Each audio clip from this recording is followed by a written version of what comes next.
বন্ধুরা, আজকের দিনে আমাদের জীবনের যে কোনো একটি অংশ তুলে দেখুন, সেখানে কোনো না কোনোভাবে টাটা কোম্পানির উপস্থিতি আপনি লক্ষ্য করবেন।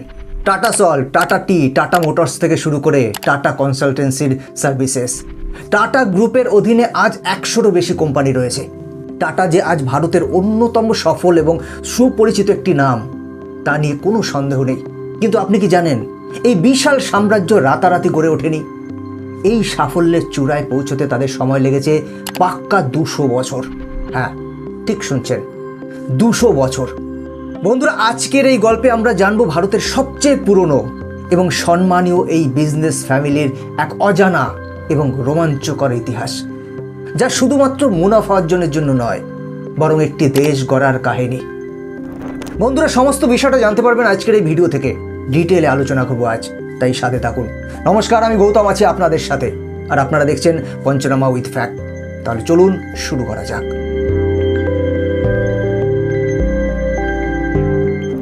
বন্ধুরা, গল্পটা শুরু করা যাক একটু ভিন্ন দিক থেকে। 90-এর দশকের শেষের দিকে রতন টাটা তাদের প্যাসেঞ্জার কার বিজনেস নিয়ে যখন কঠিন পরিস্থিতির সম্মুখীন হন, তখন ফোর্ড কোম্পানির কাছে তা বিক্রি করার জন্য প্রস্তাব নিয়ে গিয়েছিলেন। সেই মিটিংয়ে ফোর্ড কোম্পানির তরফ থেকে তাকে চরম অপমান করা হয়। বলা হয়, যখন কিছুই জানো না, তখন এই ব্যবসায় এসেছিলে কেন? কিন্তু রতন টাটা সেই অপমানের জবাব কোনো রাগ বা ক্ষোভ দিয়ে দেননি। বরং 2008 সালে যখন ফোর্ড কোম্পানি চরম আর্থিক সংকটে পড়ে, তখন টাটা গ্রুপ ফোর্ডের বিখ্যাত জাগুয়ার এবং ল্যান্ড রোভার কিনে নিয়ে তাদের এক প্রকার দেউলিয়া হওয়ার হাত থেকে বাঁচান। ফোর্ডের কর্মকর্তারা তখন রতন টাটাকে ধন্যবাদ জানিয়ে বলেছিলেন যে টাটা এই কোম্পানি কিনে তাদের উপর অনেক বড় একটি অনুগ্রহ করেছে, তাদের বাঁচিয়ে দিয়েছে। এই হলো টাটাদের মানসিকতা, প্রতিশোধ নয়, বরং নিজেদের কাজের মাধ্যমে জবাব দেওয়া। কিন্তু এই মানসিকতা, এই মূল্যবোধ একদিনে তৈরি হয়নি। এর শেকড় লুকিয়ে আছে আজ থেকে প্রায় 200 বছর আগে এক ছোট্ট গ্রামে। সাল 1822, গুজরাটের এক ছোট্ট গ্রামে এক পার্সি পুরোহিতের ঘরে জন্ম নেন এক শিশু, নুসের ওয়ানজি টাটা। ছোটবেলা থেকেই তার মধ্যে এক অদ্ভুত অস্থিরতা কাজ করত। তিনি বিশ্বাস করতেন যে গ্রামের এই ছোট্ট গণ্ডির বাইরে গিয়ে বড় কিছু করাটাই তার নিয়তি। এই স্বপ্নের টানে মাত্র 20 বছর বয়সে তিনি গ্রাম ছেড়ে মুম্বাই পাড়ি জমান। আজকালকার দিনেও অনেক তরুণ ভবিষ্যতের আশায় শহরে পাড়ি দেয়, কিন্তু নুসেন ওয়ানজি টাটার পরিস্থিতি ছিল সম্পূর্ণ আলাদা। সেই যুগে বাল্যবিবাহ খুব সাধারণ একটি ব্যাপার ছিল, আর তাই মাত্র 17-18 বছর বয়সেই তিনি সন্তানের বাবা হয়েছিলেন। স্ত্রী ও সন্তানকে সাথে নিয়ে তিনি মুম্বাই আসেন এবং কটন রপ্তানির একটি ব্যবসা শুরু করেন। খুব অল্প সময়ের মধ্যেই তার এই ব্যবসা বেশ সফলতা লাভ করে। ব্যবসার টাকা থেকে তিনি একটি বিষয়ে কোনো আপোষ করেননি, আর তা হলো তার ছেলে জামশেদজির শিক্ষা। তিনি নিশ্চিত করেছিলেন যেন তার ছেলে সেরা ইংরেজি শিক্ষা লাভ করে। ছেলে জামশেদজির বয়স যখন 18-19 বছর এবং পড়াশোনা শেষ, তখন নুসেরওয়ানজি এক দুঃসাহসিক সিদ্ধান্ত নিলেন। ব্যবসার প্রসারের জন্য ছেলেকে পাঠিয়ে দিলেন সুদূর হংকংয়ে। বন্ধুরা, আজকের দিনে এটি সাধারণ মনে হলেও মাথায় রাখতে হবে সময়টা ছিল 1859 সাল। প্রথম বিশ্বযুদ্ধ শুরু হতে তখনও 55 বছর বাকি। জাহাজে করে দিনের পর দিন বিপদ সংকুল পথ পাড়ি দিতে হতো।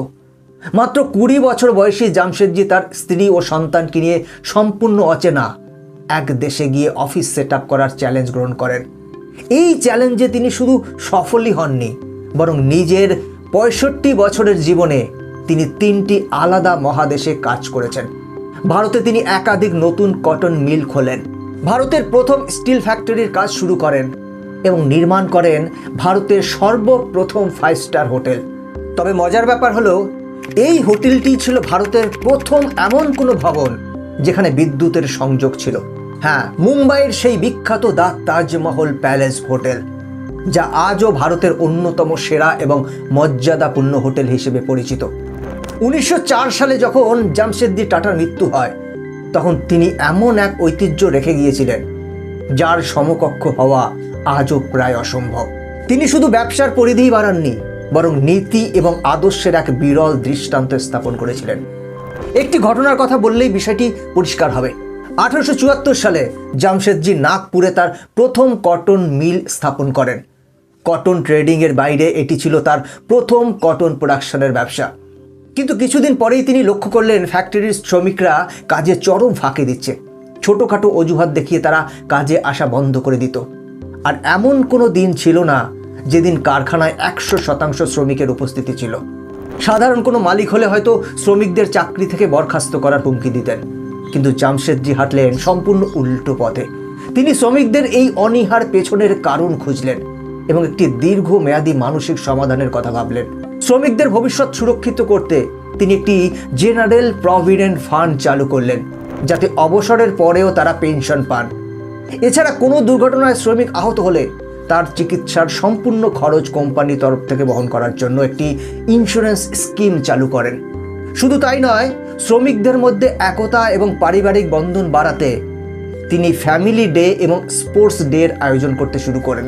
1800 দশকে যখন গোটা বিশ্বে শ্রমিকদের কাজের পরিবেশ ছিল নরকের মতো, তখন জামশেদজি টাটার এই পদক্ষেপগুলো ছিল রীতিমতো যুগান্তকারী।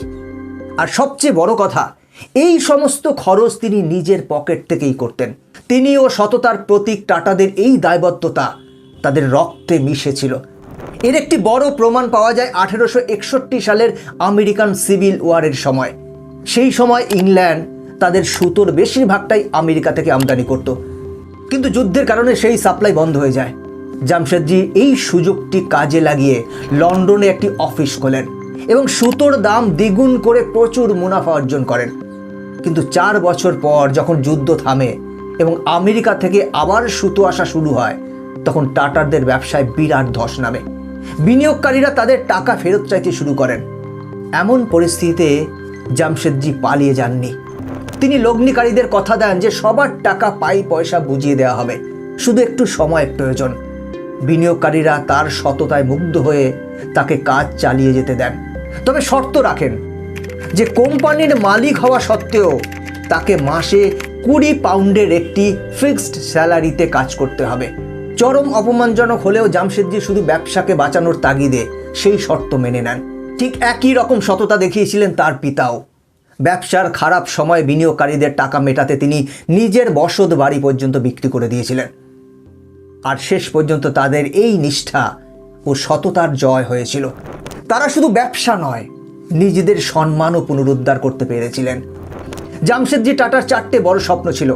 ভারতে একটি হাইড্রো ইলেকট্রিক পাওয়ার প্ল্যান্ট তৈরি করা, একটি বিশ্বমানের শিক্ষা প্রতিষ্ঠান গড়ে তোলা, একটি বিশাল স্টিল প্ল্যান্ট স্থাপন করা এবং এমন একটি 5 স্টার হোটেল তৈরি করা যেখানে কোনো বর্ণবিদ্বেষ থাকবে না। তার জীবনদশায় তিনি কেবল তাজ হোটেলটির কাজ শেষ করে যেতে পেরেছিলেন। বাকি 3টি স্বপ্নের বাস্তবায়ন করেছিলেন তার সুযোগ্য পুত্র দোরাবজি টাটা। 1910 সালের মধ্যেই টাটা স্টিল প্ল্যান্ট তৈরি হয়ে যায় এবং উৎপাদন শুরু হয়। আর ঠিক তার কিছু সময় পরেই শুরু হয় প্রথম বিশ্বযুদ্ধ। ব্রিটিশ সাম্রাজ্যের তখন বিপুল পরিমাণ স্টিলের প্রয়োজন, আর টাটা স্টিল হয়ে ওঠে তাদের সবচেয়ে বড় ভরসা। ব্রিটিশ ট্যাঙ্ক, অস্ত্রশস্ত্র এবং রেল লাইন তৈরিতে টাটাদের স্টিল ব্যবহৃত হতে থাকে।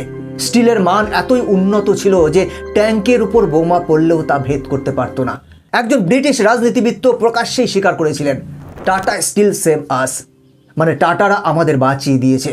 বিশ্বযুদ্ধের পর টাটাদের খ্যাতি এতটাই ছড়িয়ে পড়ে যে 1914 সালের মধ্যে টাটা গ্রুপের অধীনে 14টি আলাদা কোম্পানি তৈরি হয়ে যায়। 1938 সাল পর্যন্ত দোরাবজি টাটা এই সাম্রাজ্য সামলান। এরপর কোম্পানির দায়িত্ব এসে পড়ে জামশেদজি টাটার এক দূর সম্পর্কের কাজিন জিআরডি টাটার কাঁধে। জিআরডি টাটার বড় হওয়া ফ্রান্সে এবং তিনি ছিলেন একজন লাইসেন্স প্রাপ্ত পাইলট। বিমান চালানোর প্রতি তার এই তীব্র প্যাশন থেকেই তিনি প্রতিষ্ঠা করেন ভারতের প্রথম এয়ারলাইন্স টাটা এয়ারলাইন্স, যা পরবর্তীতে এয়ার ইন্ডিয়া নামে পরিচিত হয়। কিন্তু এরপরই আসে 1947 সাল। দেশ স্বাধীন হওয়ার পর তৎকালীন নেহরু সরকার সমাজতান্ত্রিক নীতি অনুসরণ করে দেশের বড় বড় ব্যবসা এবং প্রতিষ্ঠানগুলোকে জাতীয়করণের সিদ্ধান্ত নেয়। টাটাদের জন্য এটি ছিল একটি বড় ধাক্কা, কারণ সরকার 1953 সালে এয়ার ইন্ডিয়া অধিগ্রহণ করে নেয়। যে কোনো সাধারণ ব্যবসায়ী হলে হয়তো সরকারের এই সিদ্ধান্তের বিরুদ্ধে আদালতে যেতেন বা প্রতিবাদ করতেন, কিন্তু জিআরডি টাটা তা করেননি। টাটাদের মূল মন্ত্রই হলো ব্যবসা শুধু মুনাফার জন্য নয়, বরং দেশ গঠনের জন্য। তাই সরকার যখন জেআরডি টাটাকে এয়ার ইন্ডিয়ার চেয়ারম্যান পদে থাকার প্রস্তাব দেন, তিনি আনন্দের সাথে তা গ্রহণ করেন। তার সুদক্ষ নেতৃত্বেই 70-এর দশকে এয়ার ইন্ডিয়া বিশ্বের অন্যতম সেরা এবং সম্মানজনক একটি এয়ারলাইন্সে পরিণত হয়েছিল। জেআরডি টাটা দীর্ঘ 52 বছর টাটা গ্রুপের চেয়ারম্যান ছিলেন এবং তার সময়ে কোম্পানির সংখ্যা বেড়ে দাঁড়ায় 95-এ। 1945 সালে টাটা মোটরস ট্রেনের লোকোমোটিভ ইঞ্জিন তৈরির মাধ্যমে তাদের যাত্রা শুরু করে।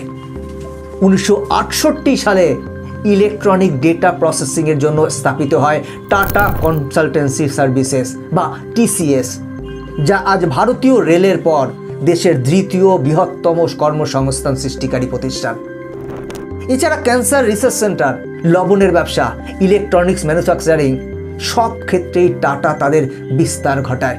কিন্তু 1969 সালে ভারত সরকার মনোপলিস অ্যান্ড রেস্ট্রিকটিভ ট্রেড প্র্যাকটিসেস আইন পাশ করে, যার ফলে টাটা গ্রুপকে বাধ্য হয়ে তাদের বিভিন্ন সাবসিডিয়ারি কোম্পানির উপর থেকে নিজেদের নিয়ন্ত্রণ কমাতে হয়। এর নেগেটিভ প্রভাব পড়ে ব্যবসার উপর।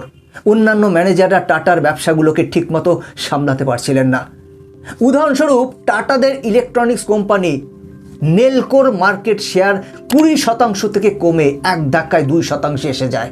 আর ঠিক এই কঠিন সময়ে 1971 সালে জামশেদজি টাটার নাতি রতন টাটাকে দায়িত্ব দেওয়া হয় নেলকোকে বাঁচানোর। রতন টাটা 1962 সাল থেকেই পারিবারিক ব্যবসায় যুক্ত ছিলেন। তিনি দায়িত্ব নিয়েই রেডিও তৈরি বন্ধ করে স্যাটেলাইট কমিউনিকেশনের মতো আধুনিক প্রযুক্তিতে বিনিয়োগ করেন। মাত্র 3 বছরের মধ্যেই 1975 সালে নেলকোর মার্কেট শেয়ার আবার 20% ফিরে আসে।